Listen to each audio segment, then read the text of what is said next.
Hi, it's Justin. I'm back again. You know, I didn't finish saying everything that I wanted to say in the last video, and I still have a little bit of daylight left, so I decided to come back, okay?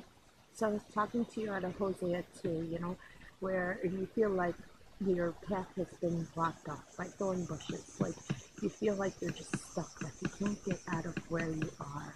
And you don't know your next move. Well, um, long before I started reading Hosea and before I started reading Bishop's book, I went to the library and I decided that, if I'm stuck, then I'm going to use this time that I have in being cut off to grow. You know, I'm going to use this time to better myself. So I've been reading some other books too, like What Your Heart Needs for the Hard Days and It's So Hard to Love You, loving someone who's manipulative. And I got this book because, being around manipulative people, they can make you bitter, especially when they got you cut off from everything and everyone else, when they're all that you see. And so you got to take some time to do some self-examination and decide, how you want to be, because you don't want to engage in like bitterness, or you don't want it to make you not like other people, you don't want them to change who you are, you want to like rage against the dying of the light, so to speak, right? So I got this book for, staying sane. This is what the book says on it. Staying sane when your loved one is manipulative, needy, dishonest, or addicted, right? So I got this book to help me to position myself better so that I'm not like internalizing everything that's coming at me and you know, letting it define, the person that I am and, the way I respond to things, because anytime the devil's provoking you, it's never a good thing to respond in the way that he wants you to respond. It's always better to, walk in love. The Bible tells us Jesus' last commandment was to love one another and love your enemies. And as I'm sitting here struggling, I went to the library and I found these books and I was like, you know what?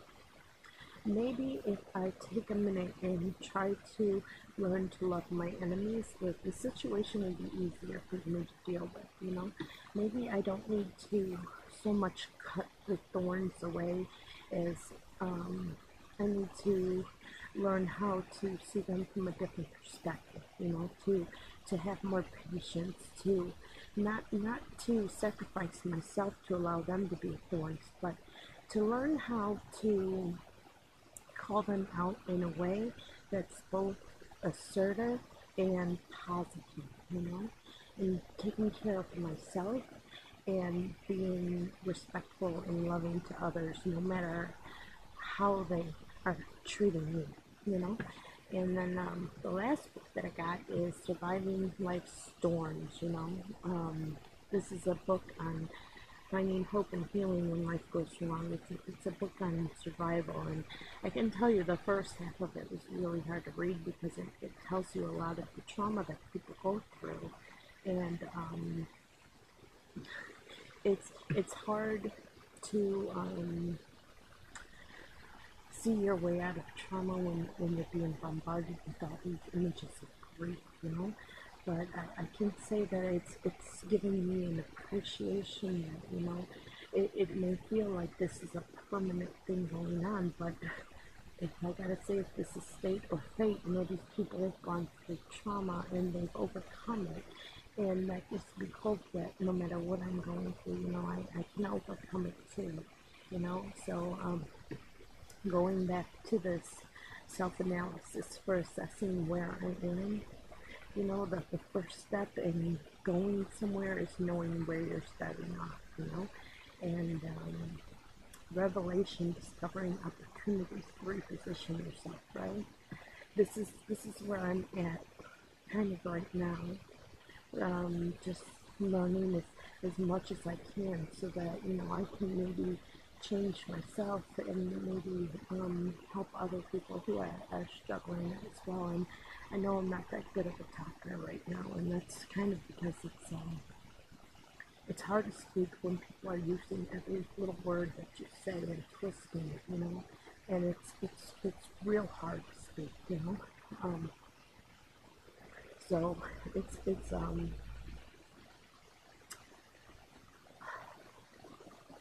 I can't explain all of it right now, but I'm gonna practice, and as I practice, I'm gonna get better.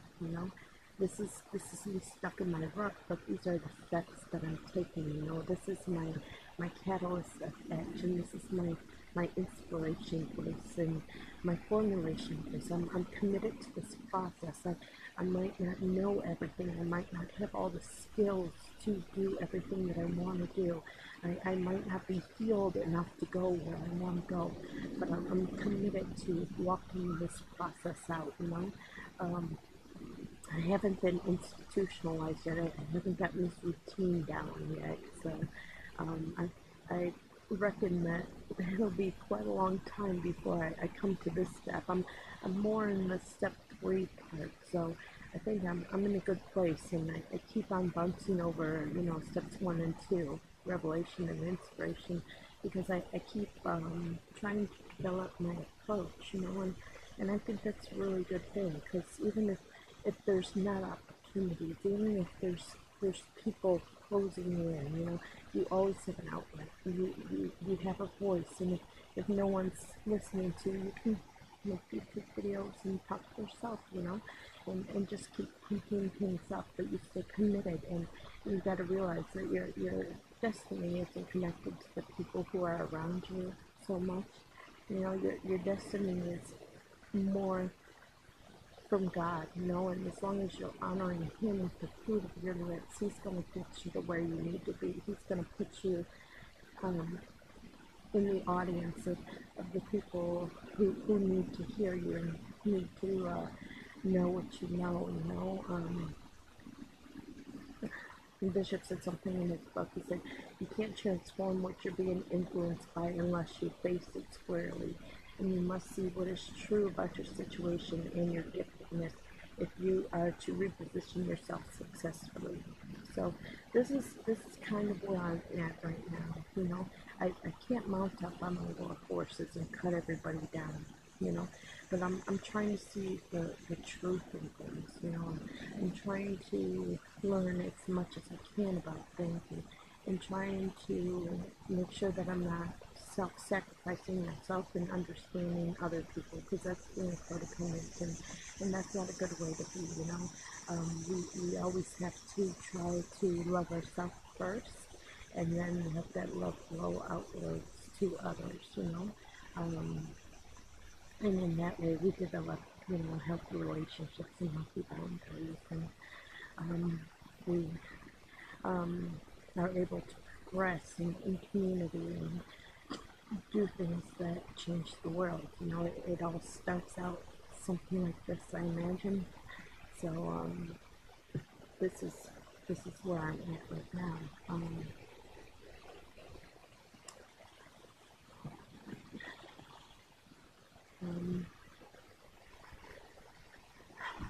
Let's see.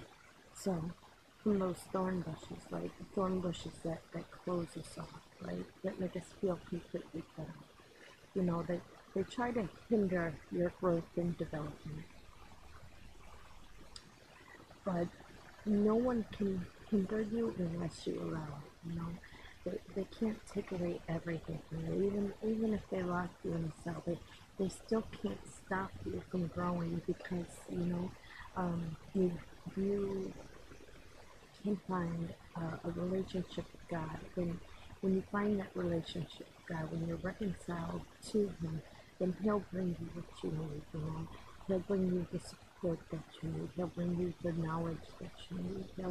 He'll bring you everything that you need to come out of where you are and get to where you're going. And my testimony of this may not seem like much now, but these past 5 days I've been reading, but I've also been wallowing in depression.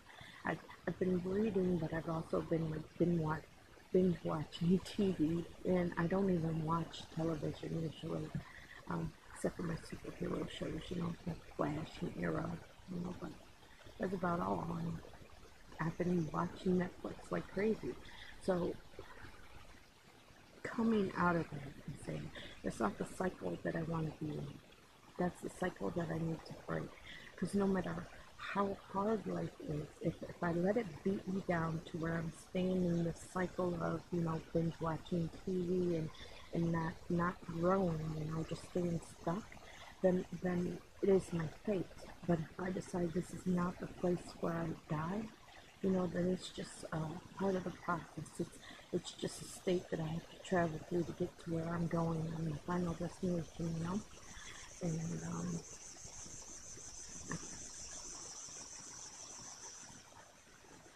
I'm reading through my notes. I'm saying I refuse to accept this as fate.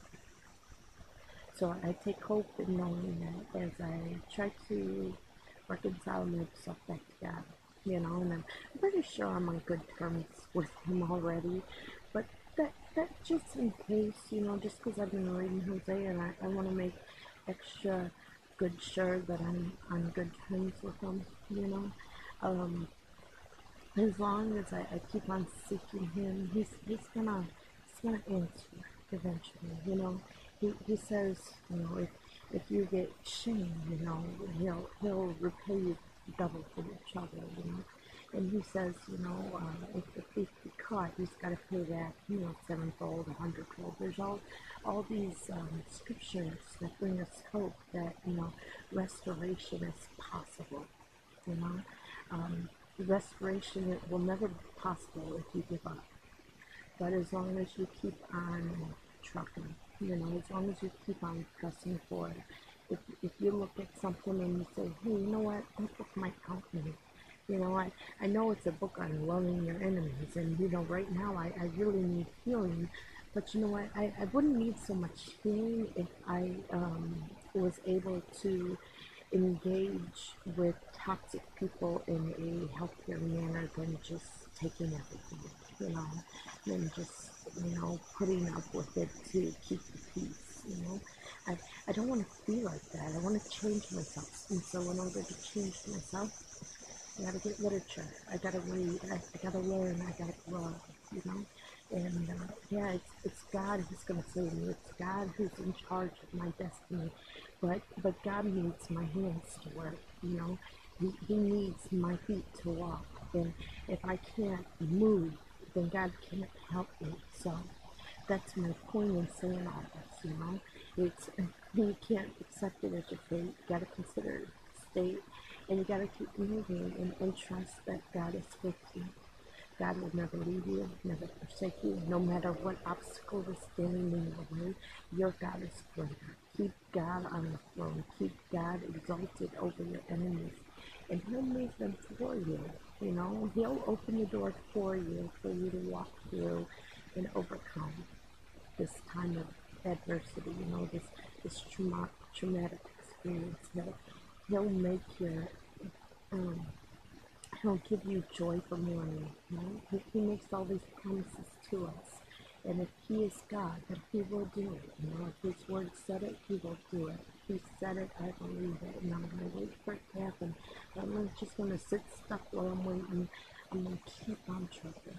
And I hope that this encourages someone else to keep on trucking as well. All right? Have a good night.